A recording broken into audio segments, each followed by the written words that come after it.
Good morning. Samahan nyo ako. Pupunta tayo sa isang park here. Mag-fishing tayo sa Aquatin Park. Tignan natin kung ano ang natin. Kailang 8 pa ang open nya. Ay wala naman akong gagawin today. So samahan nyo ako, punta tayo doon. Ayun, ganyan lang. Mag-ano tayo. Ano ba ito? Palobat na ba itong aking mic camera? Hindi ko alam. Pasyal tayo. Dala natin itong pang fishing. So, kung kayo ito, may ilalagay itong pang fishing ko. Inanda ko na yung pang fishing ko.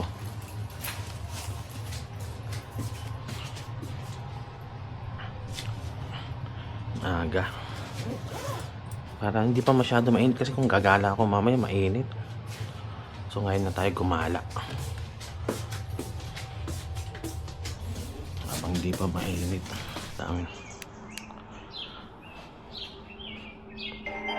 Papakinggan natin si ano.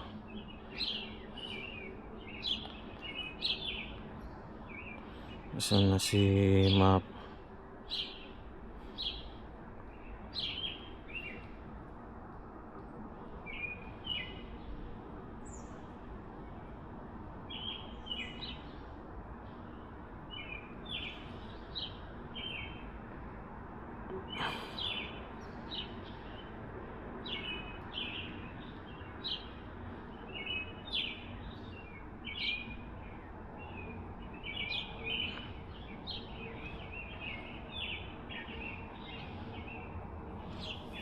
Punta na tayo.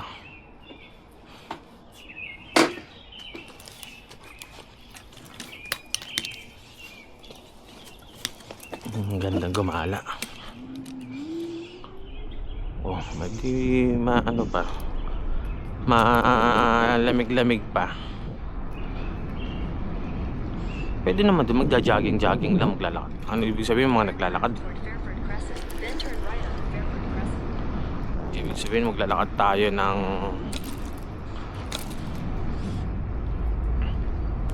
di naman ano. Oo, sarap, ang lamig. So 4 na araw tayo walang pasok. May 2 days pa lang ngayon, ika 3 days ngayon, may isang araw pa bukas.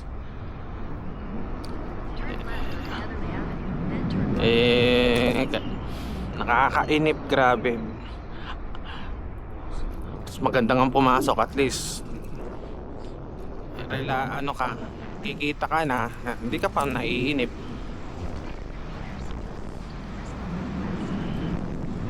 Diba? Ang lamig, ang sarap. Ang init ata ngayon, nasa 40 mamaya. Kaya umpisa na natin gumala. Gusto ko na talaga kasi mag-fishing. Wala lang naman ako din gagawin. So kanina pa ako tinuturuan ng aking ano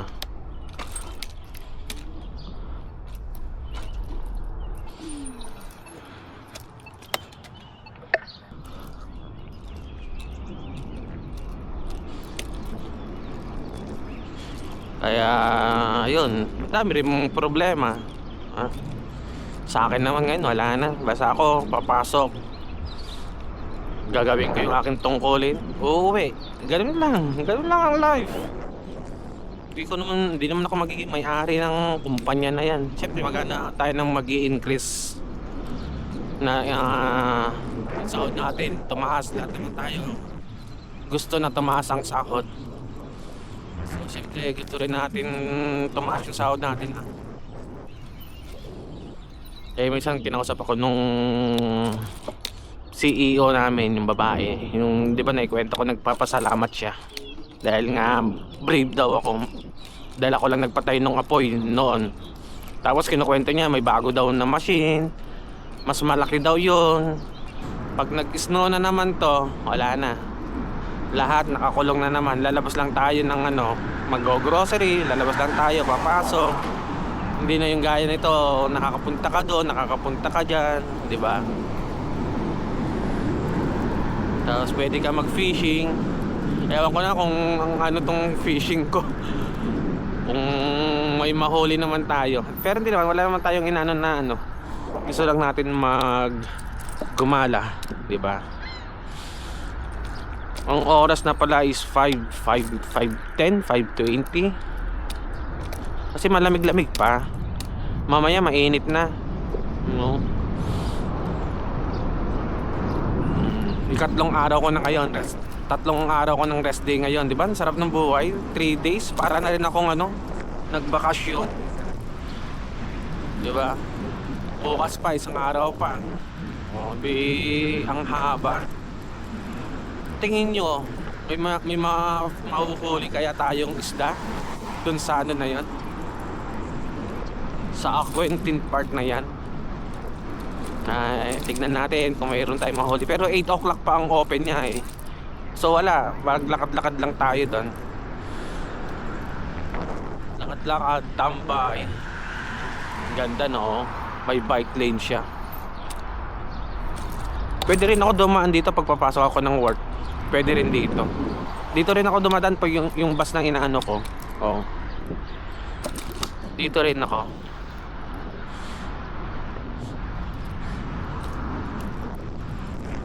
Maaga pa kasi kaya wala pa masyadong mga sasakyan. Tsaka isa pa, Saturday. Siyempre, nabawasan yung mga nasa office na pumapasok. Mostly ang mga yan, yung mga nagtatrabaho na katulad ko sa factory. Maaga pa lang pumapasok na. Especially kami, 6:30. So, dapat 5 pa lang gising ka na para gagayak. Tapos papasok.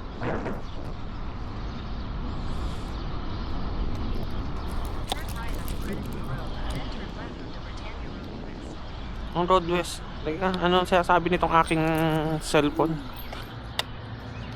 Hindi ba?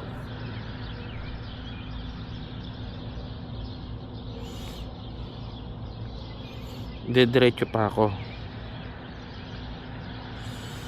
Diretso pa raw ako. Sabi niya diretso daw ako. So diretso tayo.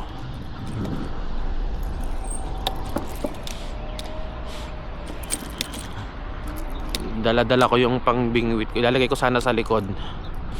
Nagmamap ako kasi dati kasi pag pupunta kami doon, lagi kami nakaano.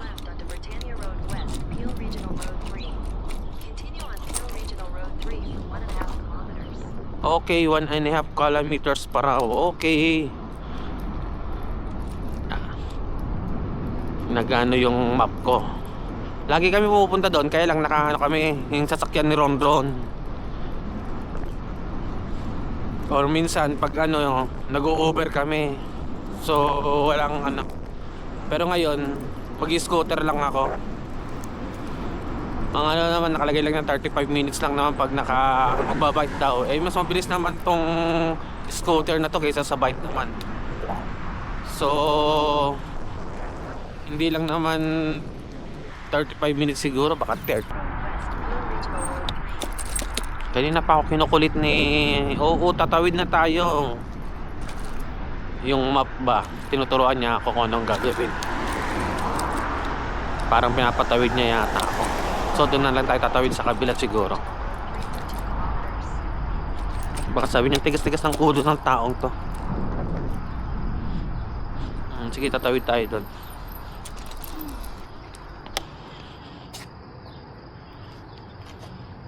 Para wala siyang masabi.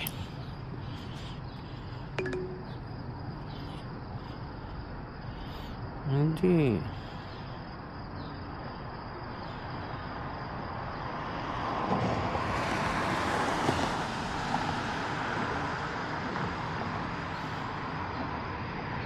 Hmm, 17 minutes na lang.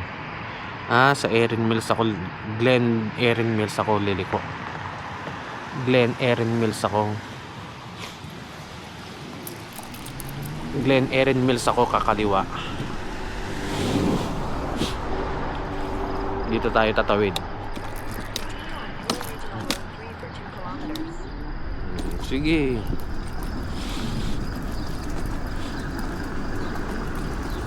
Ah, wala nang daanan pala dito. Dapat pala doon na lang ako dumaan.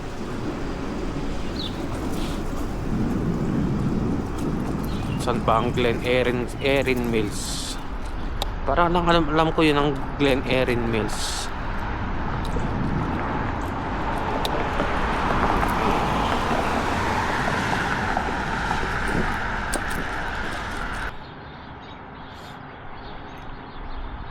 Roadhouse. Unang stop, tas kakaliwa ako. At tatawid na ako doon. Hindi, pwede na dito. Sige. Unang yan, Roadhouse. Yan ba yun? Roadhouse.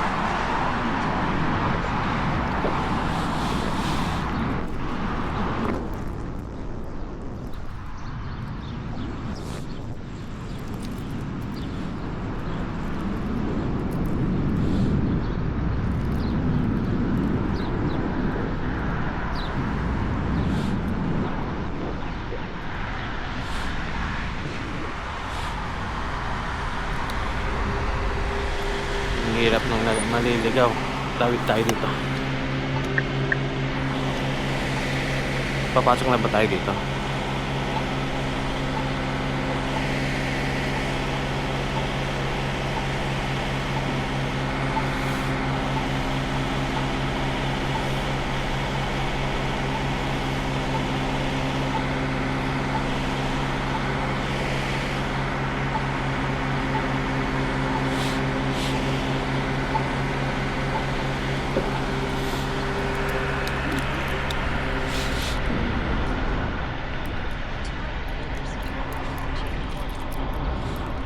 Oo, tatawid tayo. Saan ba? Roadhouse. Tapos dito daw tayo.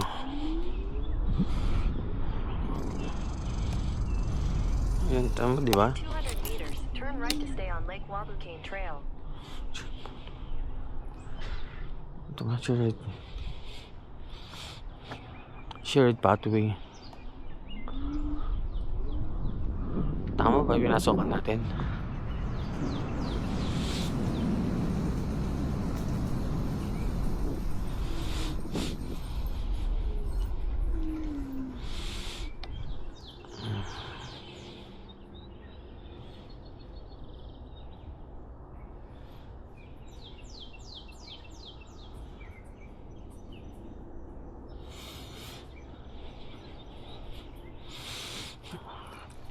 Yeah, ang hirap ng naghahanap.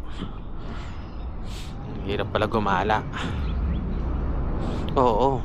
Kasi ito na yung ano nyo. Ito nga. Turn right to stay on Lake Wabukane Trail. Then turn right to stay on Lake Wabukane Trail.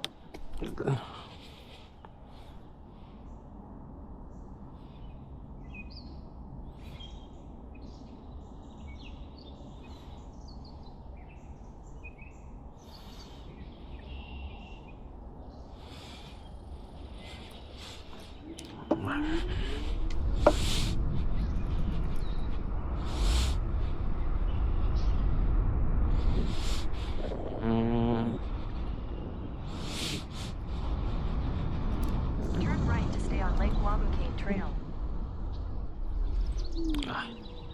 Saan tayo? Turn right to stay on Lake Wabukane Trail.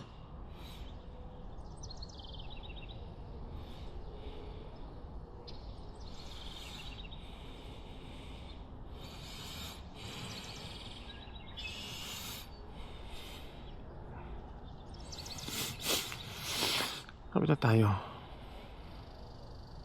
Then kakaliwa tayo.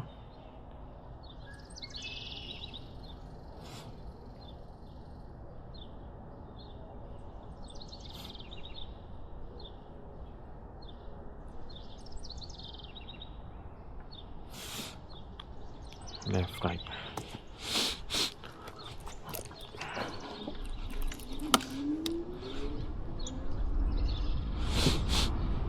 Dito na?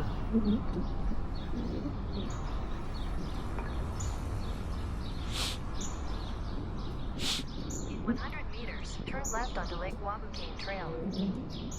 Oo, wala. Oh.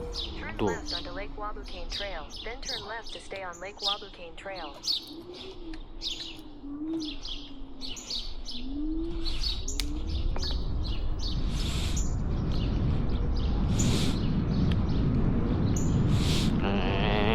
Naliligaw tayo. Saan ba yun? Ito na hindi Turn ko. left onto Lake Left. Wabucane Trail. Left. Oh yan, left.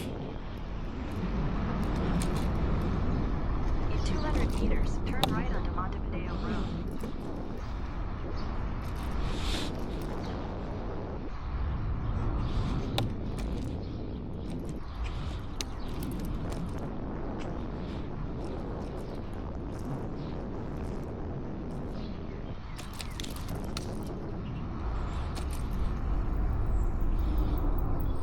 Turn right onto Montevideo Road, then turn left.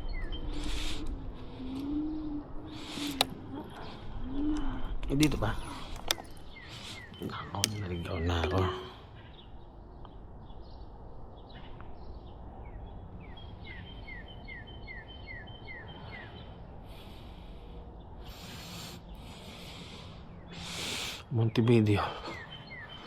Montevideo.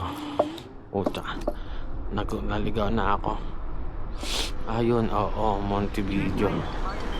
Left, right.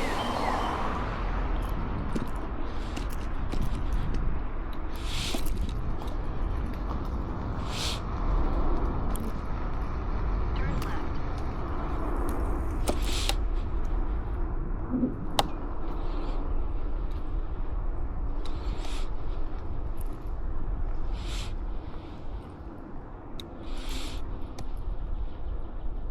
In 200 meters, slight right.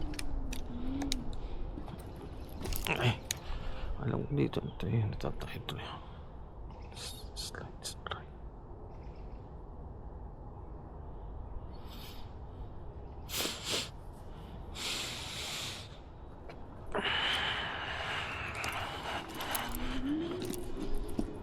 Naliligaw tayong hanap. Ay, hindi ito. Sabi, parang dito na tayo yan eh.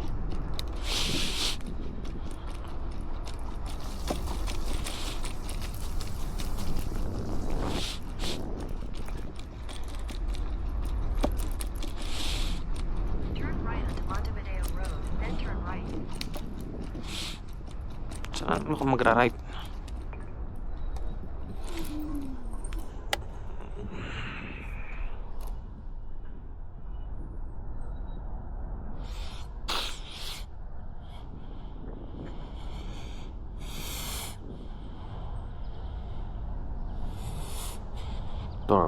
Forward lang daw.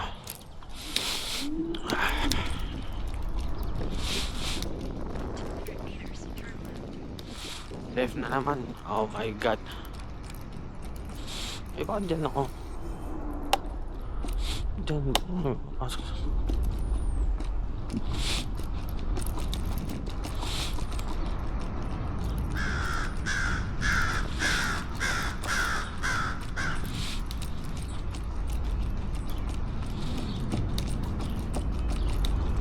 Turn left, then turn right.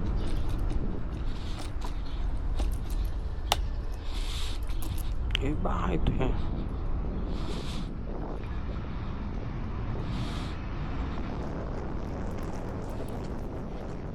Montevideo Road.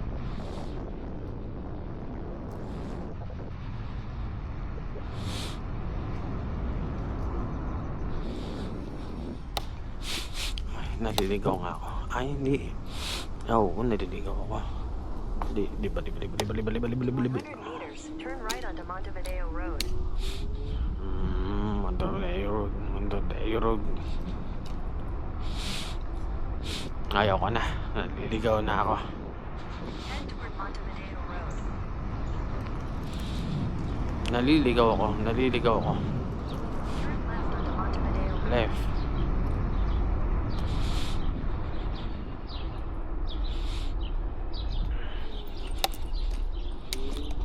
In 600 meters, turn left. 600 meters. So, malayo yung 600 meters.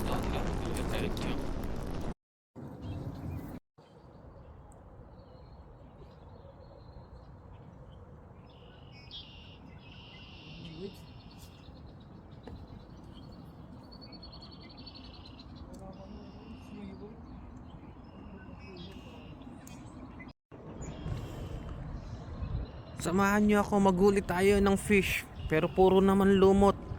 Sumurrender na ako. So dati dito kami nagfi-fish nila Ron Ron tsaka nila Paul. Meron kami mga nakukuha mga isda dito. Kailang ngayon umpisa pa lang siguro maraming lumot. Nakailan try ako kanina, puro naman lumot ang nakukuha ko. Tinamad na ako. Kaya umupo na lang ako muna dito. Ayan. Pagmasdan na lang natin ang katahimikan. Di ba? Andito tayo sa Lake Aquintine Port Midjubel. So tahimik pa. 7 pa lang ata, 7 pa lang ng umaga. So nag-scooter ako from bahay hanggang dito. Mukhang di na ako makakauwi kasi yung charge ng aking scooter nasa 48 na lang. 48, 45. Mag-Uber na lang akong pauwi. So, okay lang. Enjoy naman dito. Maya-maya uwi na tayo. Ilang beses ako nag-itcha ng ng fishing ko. Puro lumot. Lumot lang na Okay, hello. Squirrel. Ayun yung squirrel. Nakikita nyo ba yung squirrel?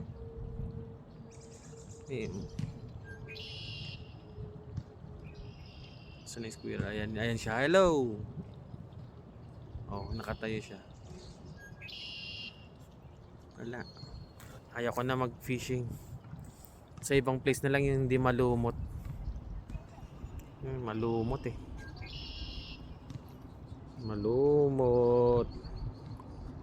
Nagkaligaw-ligaw pa tayong hanapin tong lugar na to. Diyos ko.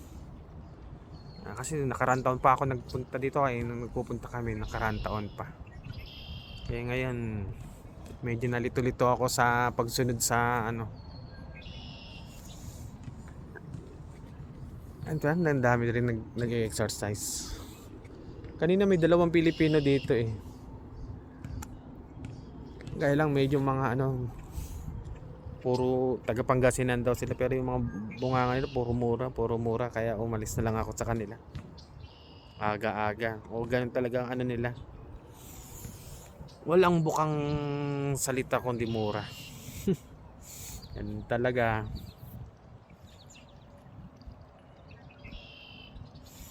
Oh, ang ganda ng umaga.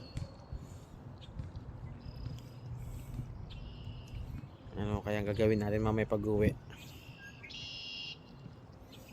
Pero may mga iba akong kasama dyan, nagfi-fishing sila eh. Ako ayaw ko. Daming lumot. Ay, Uber tayo pa uwi. Bye bye na ako. Muna ako. Ikot-ikot.